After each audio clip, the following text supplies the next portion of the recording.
코로나19 국내 발생 현황을 말씀드리겠습니다. 12월 12일 0시 기준으로 국내에서 발생한 신규 확진자는 928명입니다. 해외 유입 사례는 22명으로 총 누적 확진자 수는 41,736명입니다. 신규로 336명이 격리 해제되어 현재 9,665명이 격리 중입니다. 위중증 환자는 179명이고 사망자는 6명입니다. 삼가 고인의 명복을 빕니다. 국내 주요 발생 현황에 대해 말씀드리겠습니다. 서울 강서구의 종교시설과 관련하여 12월 6일에 첫 확진자가 발생한 후에 접촉자 조사 중에 90명이 추가 확진되었습니다. 현재까지 누적 확진자는 총 91명입니다. 서울 종로구의 음식점과 관련하여 접촉자 조사 중 14명이 추가 확진되어 현재까지 누적 확진자는 총 230명입니다. 경기도 안산시의 요양병원과 관련하여 12월 5일 첫 확진자가 발생하였고 그 후에 접촉자 조사 중에 11명이 추가 확진되었습니다. 현재까지 총 12명이 확진되었습니다. 경기 부천시의 요양병원과 관련하여 12월 9일 고위험시설 선제검사 중에 66명이 확진되어 현재까지 누적 확진자가 총 66명입니다. 경기 광명시 스포츠 교실과 관련하여 12월 6일에 첫 확진자가 발생했고 조사 중에 9명 추가 확진되어 현재까지 누적 10명이 확진되었습니다. 경기도 성남시 보험사와 관련하여 12월 10일 첫 확진자가 발생하였고 그 후에 11명 추가 확진되었습니다. 현재까지 누적 12명이 확진되었습니다. 대구 달성군의 종교시설과 관련하여 12월 10일 첫 확진자가 발생한 이후 접촉자 조사 중에 31명이 추가 확진되었습니다. 현재까지 누적 확진자는 총 32명입니다.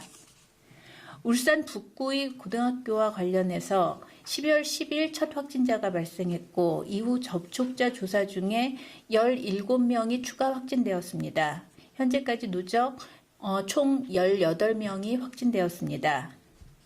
울산 남구의 중학교와 관련하여 접촉자 조사 중에 6명이 확진되고 격리 중에 1명이 추가 확진되어 현재까지 누적 27명이 확진되었습니다. 다음으로는 14일에 문을 여는 수도권 임시선별검사소에 대해서 말씀드리도록 하겠습니다. 코로나19 검사받기를 원하는 수도권 시민은 증상의 유무나 아니면은 역학적인 연관성과 관계없이 누구나 코로나19 수도권 임시선별검사소에서 검사를 받을 수 있습니다. 임시선별검사소는 수도권 내에 지역별로 코로나19 발생 위험이 높은 곳에 12월 14일부터 총 150여 개소가 단계적으로 설치될 예정으로 2021년 1월 3일까지 3주 동안 운영을 하게 됩니다.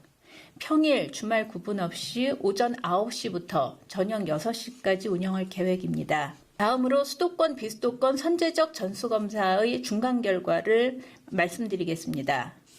현재까지 일제검사를 통해서 서울, 경기 등 9개의 감염 취약시설에서 확진자 총 103명이 확인되었습니다. 또한 그 이후의 주기검사를 통해서 서울 등 7개의 시설에서 확진자 56명이 추가적으로 확인되었습니다. 오늘 국내외 신규 발생 환자 수는 950명이라서 지난 1월 20일에 코로나가 국내에 유입된 이후 가장 많은 확진자가 발생한 날입니다. 이 상황에 대해 방역당국의 입장에서 송구하다는 말씀을 드리겠습니다. 국내 발생만 보면 수도권이 669명으로 72%를 차지해서 서울, 경기 등 수도권의 감염 상황이 매우 위태로운 상황이라는 것을 알 수가 있습니다. 특히 수도권은 거리 두기를 2.5단계로 격상해서 사회활동을 엄중히 제한하고 있는 상황인데도 이와 같은 신규 환자가 발생한 것에 대해 저희 방역당국은 물론이고 국민들께서도 지금 감염 확산세의 심각성을 깊이 인식하고 대응 수위를 더욱 높여주실 것을 요청드리겠습니다. 두 가지 국민행동 요령을 말씀드리겠습니다. 첫 번째, 안전한 집에 머물러 주시기 바랍니다. 두 번째, 모든 대면 모임을 취소해 주시기 바랍니다. 함께 사는 동거 가족과의 접촉은 피할 수 없는 것이지만 잘 아는 친구, 지인, 회사 동료와의 모임도 절대로 안전하지 않습니다. 취소해 주기를 다시 한번 거듭 부탁드리겠습니다. 이 두 가지 행동만이 지금과 같은 대규모의 감염 확산 상황에서 나와 가족을 지킬 수 있고 전파고리 끝에 있는 어르신과 기저질환자의 생명을 구할 수 있습니다.